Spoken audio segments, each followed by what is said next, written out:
All right, Devin, so you have iRacing in front of you. You're going to go down to settings. This will pop up. You're going to go to interface. Where's my mouse? There's my mouse.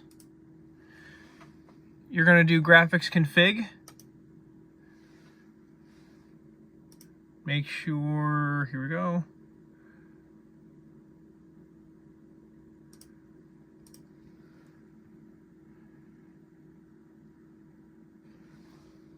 $7680 by 1440. Yep, that's triple 2K. Great. Close that and launch your session. Now, once you're in the session, you need to go down to graphic.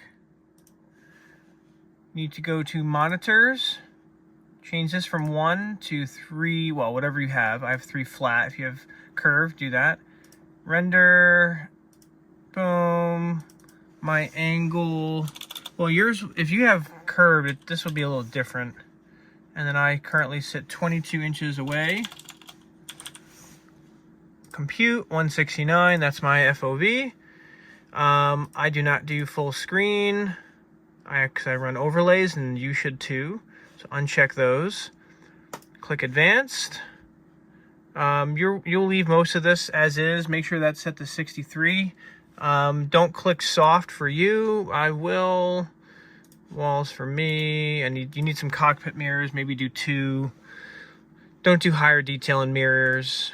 Maybe try FXAA. And these things, yeah, you should definitely do at least that. I'll do these. You shouldn't do these. You need a little bit more horsepower. And that's it. So now I'm just going to watch my replay.